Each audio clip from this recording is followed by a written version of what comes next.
It's a beautiful, quintessentially April kind of morning here. It's a little bit cool, almost a little warm, overcast, lots of rain overnight, maybe rain throughout the day, and things are a-flowering. We've got a lot of little beautiful scenes happening all around. The daffodils are blooming. They seem to line up pretty much with the Nanking cherries and the apricots. Such a lovely set of characters. And Fuki underneath here catching all the petals.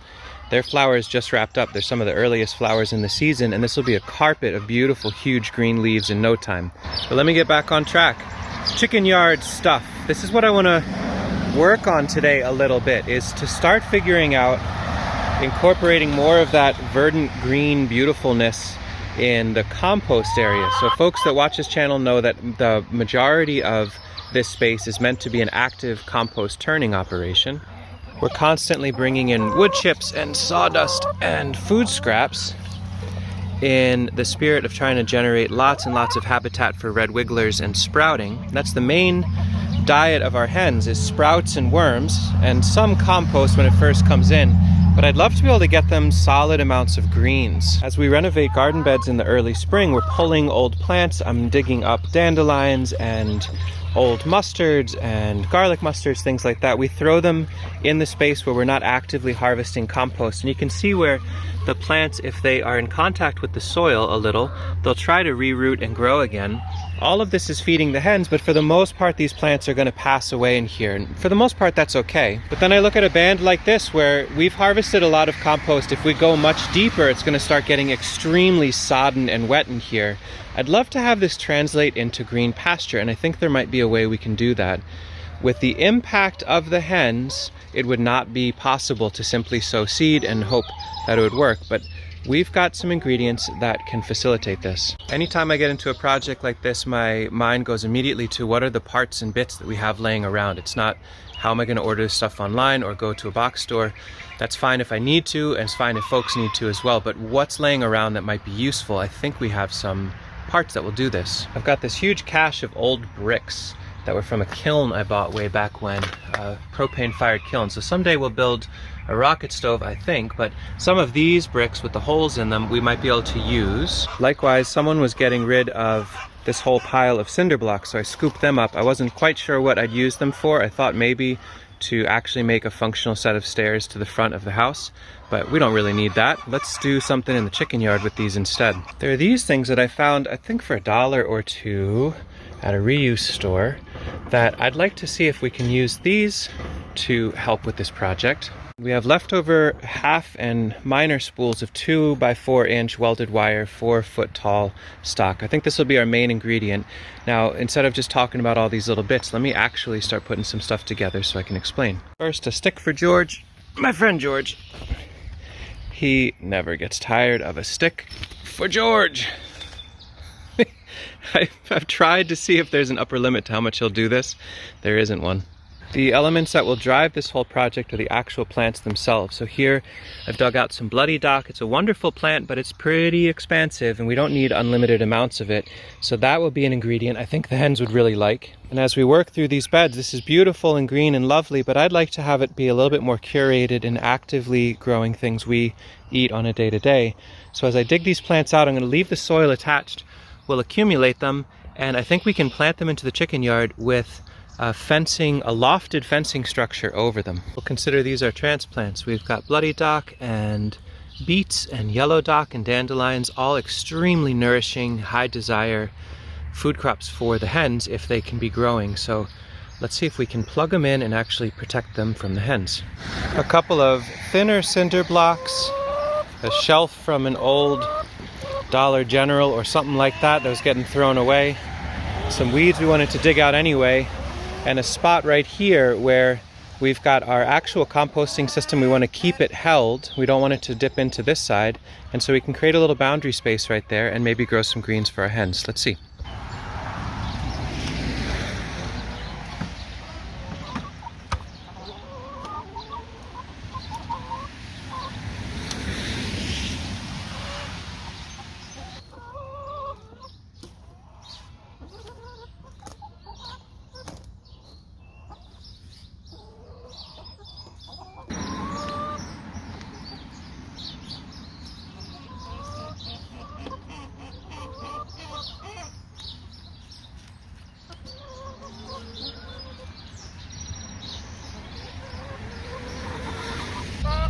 It's a little slow to dig.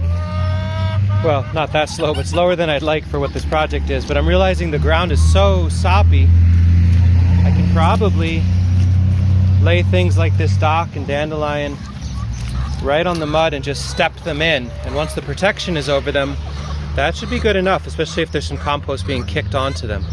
But the clock is ticking because these hens will just eat their way through this if I don't get to it right now. Quit blabbing, start planting. So it's about a 2-minute, $0 project to set some things in motion. The cinder blocks are for free, or even if I bought them, I could repurpose them later for sure to take this apart in under 30 seconds. Lots and lots of diverse plants planted under there. Question marks are, do the plants survive? I think they definitely will, because there's really good compost and moisture, maybe a little excessive, but they're hardy plants. And then will they survive with the browse and impact from the hens? That's the biggest question. And so we'll let this be. I'm definitely going to do some updates on how this all works. So this is one iteration. I'd like to try some more. I thought I was going to go through and dig all or move all these into another spot, but I realized they're about the same width as this material. So I wonder if I can lay something out right through here and just step the weeds in so that they've got good ground contact. We can always add a little compost on top and see if we can't just protect them with the fencing right over them.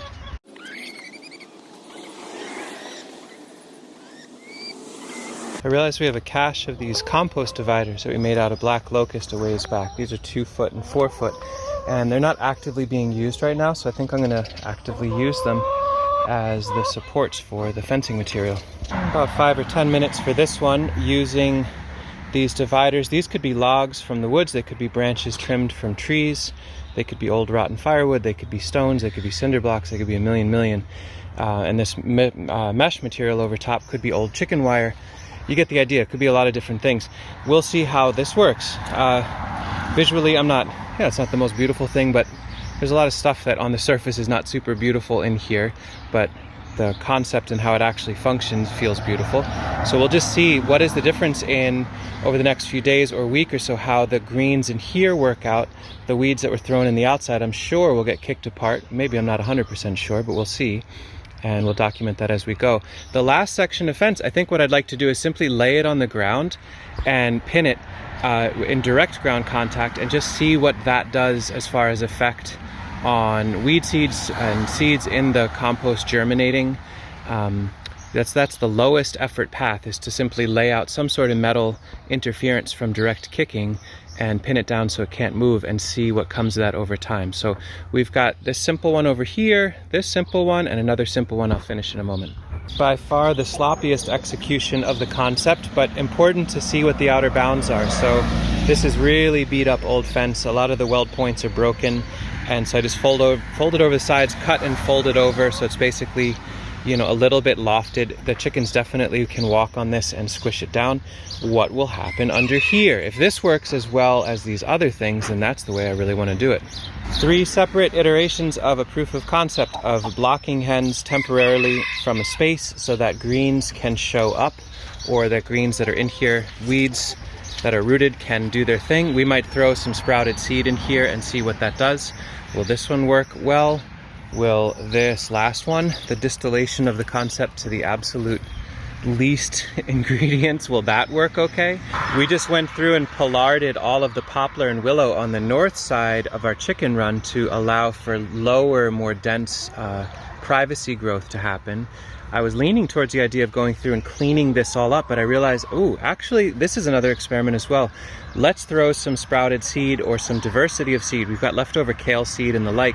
What happens when that tumbles through all of this branch lattice work? So rather than cleaning it, let's leave it and leverage the lack of chicken scratching through here to see if we can actually get a wild looking but functional graze space through here. Again, for most folks' eyes, the aesthetic, this is brutal and bad, but it might actually be very functional, and that's all that matters to me. That's it for now in the chicken yard. Time to do other things. Let me know what sort of questions you have or ideas or suggestions. Have you done things like this? We've tried different things, different iterations in the past. It worked well, not so well. Vertical setups that dried out in the heat of the summer. This feels like a very low embodied energy, very low cost as far as time way to see if we can get some more green in here. What do you think? Will it work? Well, we'll follow up either way and let you know. Thanks for watching.